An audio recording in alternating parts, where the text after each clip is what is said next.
Shark Game here, coming at you with another episode from ChooseYourRelationships.com. All for Love Can't Wait, which can be found on Amazon.com. Now, people always ask me,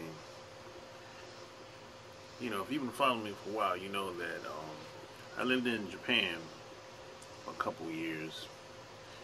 And people always ask me, hey, would you do it all over again? What was your experience like? Was it like a culture shock? Did you get homesick? People ask questions like that. And I always say that, my experience in Japan was a gift and a curse. It's the best experience I ever had, and it's also the worst experience I ever had. But I wouldn't change anything because it forced me to grow as a person. And it was hard though. It was very difficult for me at the time because I was 20 years old. Never been anywhere outside of the United States, and I was green. I didn't really, this really was my first time leaving home, being away from my family. I think the furthest I've ever left home at the time was New York City. But even still then, I was around my family. So this is the first time I was away from my family. And this is the first time being in another country. But there's a lot of pros and cons of being in Japan. And I had to make a lot of changes. It was just a very difficult place at the time. Because in Japan, the pressure is on you to conform in so many ways, But one of the things about Japan that surprised me, I felt like I was looking at one of the old movies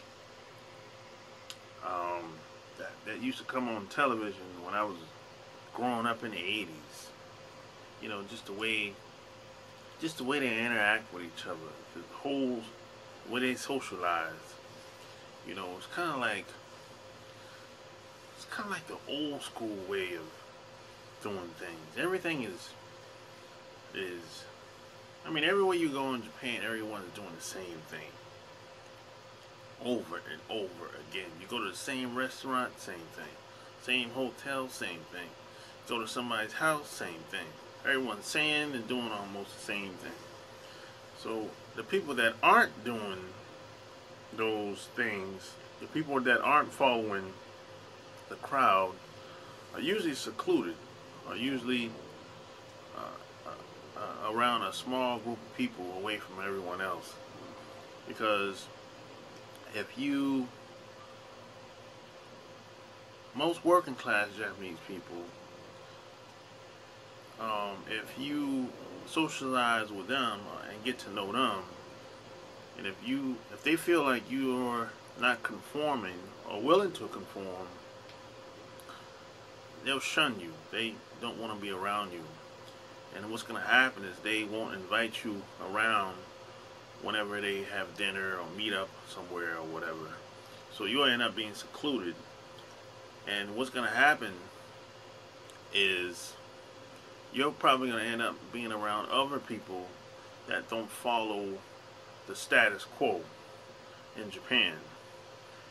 And the reason why most working class people can't afford not to conform, that's the real deal.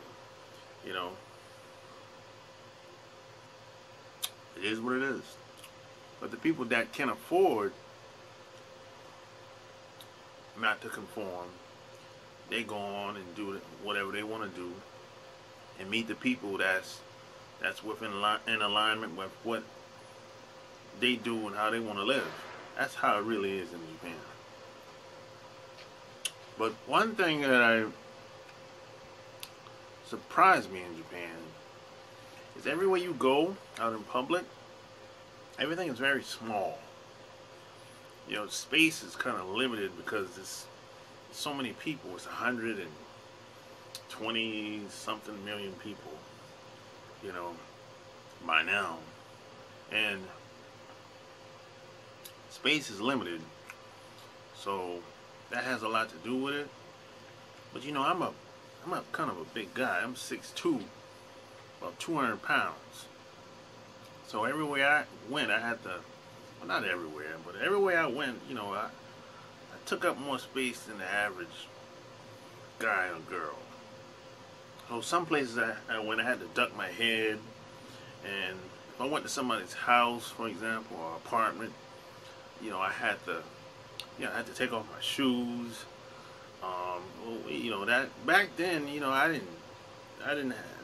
never went to anybody's house where I had to take off my shoes.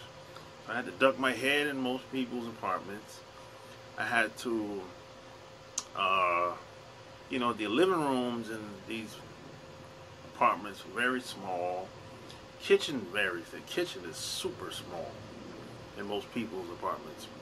And I don't think the kitchen is really built to cook every day. It's really built to force people to eat out. You know, I mean, this is a very small kitchen most people have. And most people don't have air conditioning either.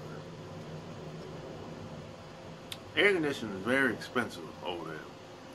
That's another thing that I noticed. And, you know, you can find almost any type of food that you want, though.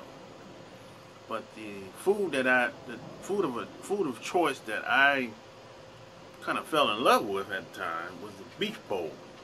Beef bowl. They have like these restaurants they call like beef bowl stand or beef bowl spots where they only serve, for the most part, beef bowl, which is beef and rice and kind of like gravy or sauce mixed in with the beef and the rice together. So that was pretty good. I ate that almost every other day in Japan. As a matter of fact, I still eat it to this day because where I live at now is a store that sell beef bowls. So it's like one of my favorite dishes today, you know. And it doesn't cost that much. It's pretty cheap. So, but on top of that, there's a lot of chain restaurants. There's a lot of chain restaurants in Japan. You got Fridays, you got Outback, you got Red Lobster, you got, I think you got like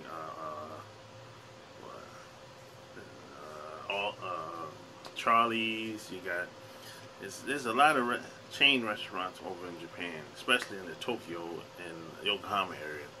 So whatever food you wanted, assuming that you didn't want Japanese food, you could always go elsewhere. So that was cool too. That's an option, you know, because there's a lot of tourism that happens in Tokyo.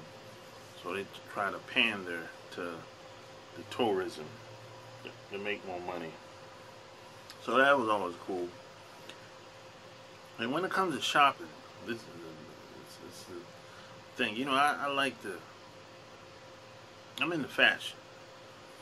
So whenever I went, the clothes are very expensive over there. Man, it's very expensive. I mean, it's expensive like nowhere I've ever been before. Really. And then their sizes are very small. Their sizes are not my size.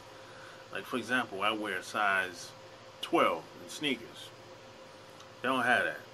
I mean, you can order it, but you're gonna end up paying like $200-300 sometimes. depending on what type of sneakers or shoes you want.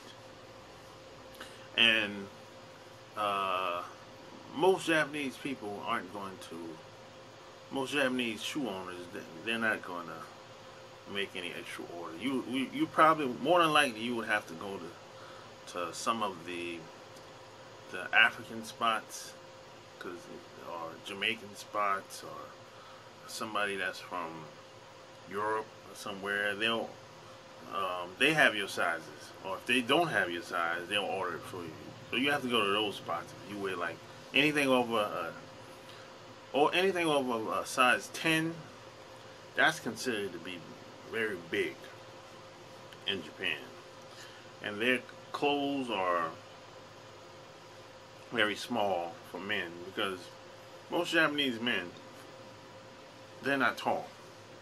So I get that now. I understand it now. But back then, I didn't like that.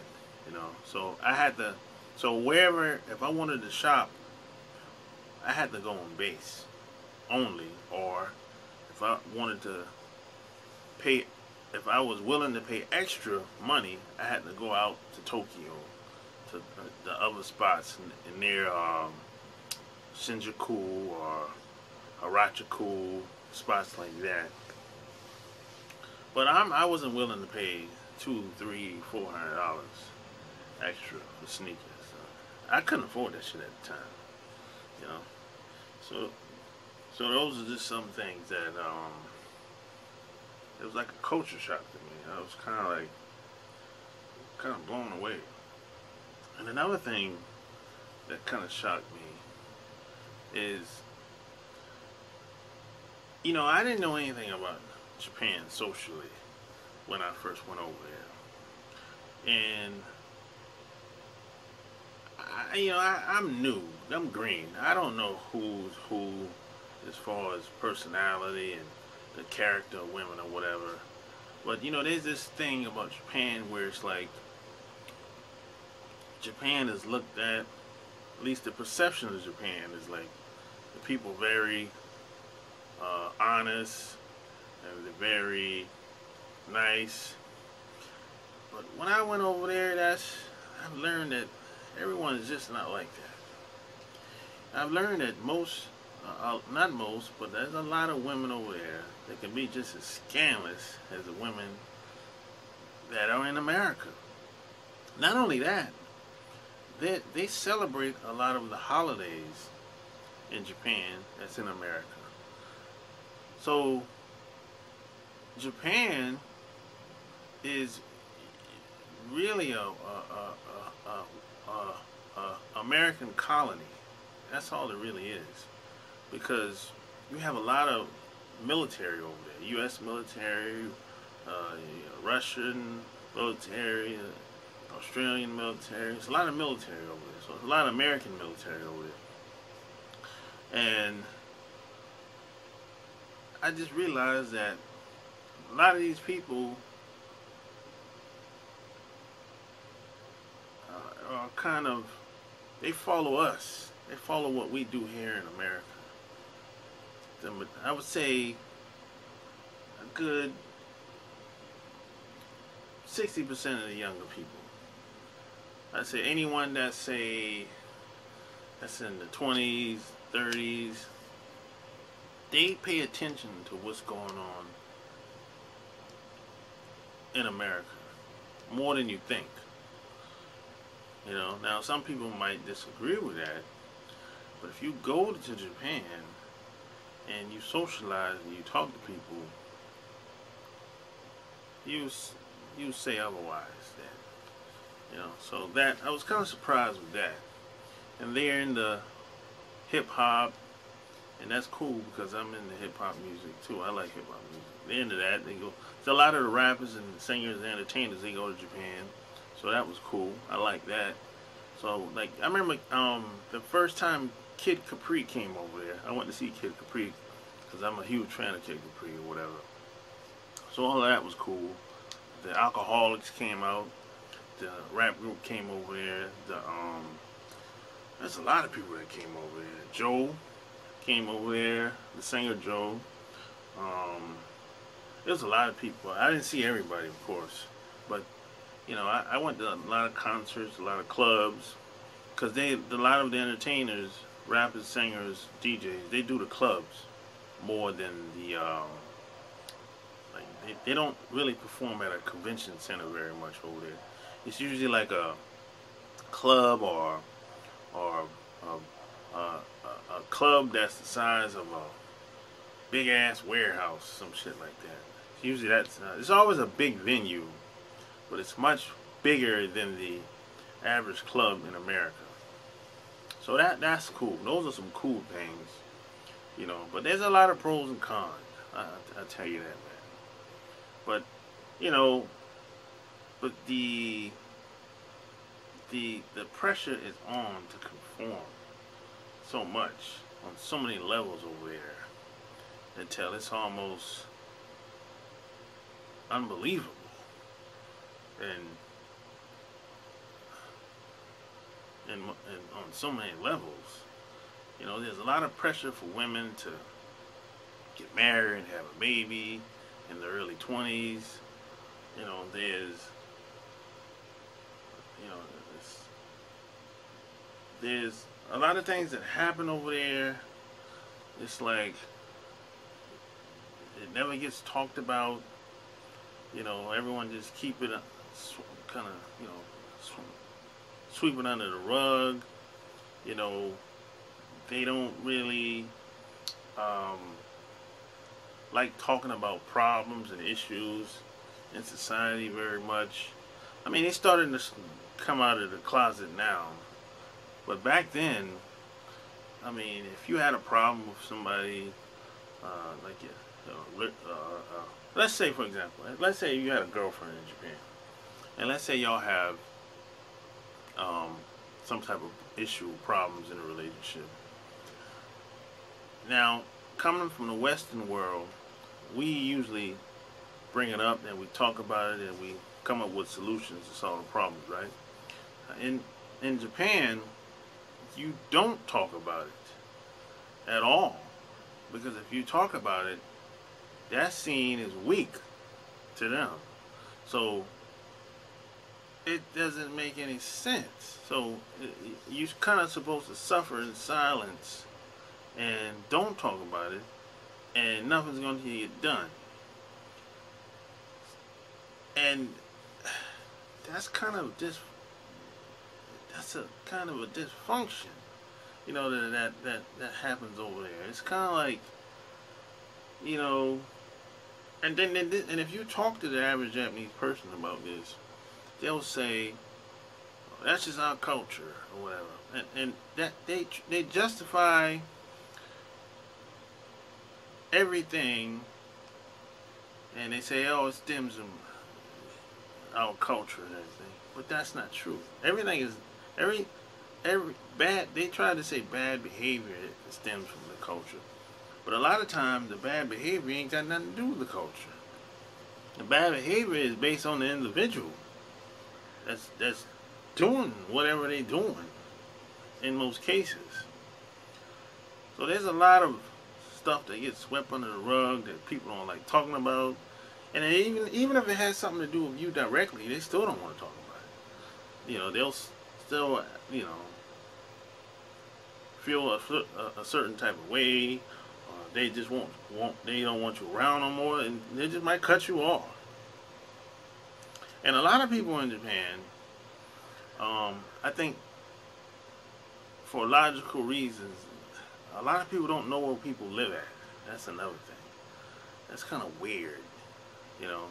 It's like people might know each other for months, years. They might socialize together, but they never know where the person really lives. They'll say, "Hey, she lives in Kawasaki. Or she lives in Yokohama. She lives in Tokyo. He lives in Yokosuka." But I say, "Hey, have you ever been to the person's house before?" "No, I've never been there before." It's kind of weird. You know what I'm saying?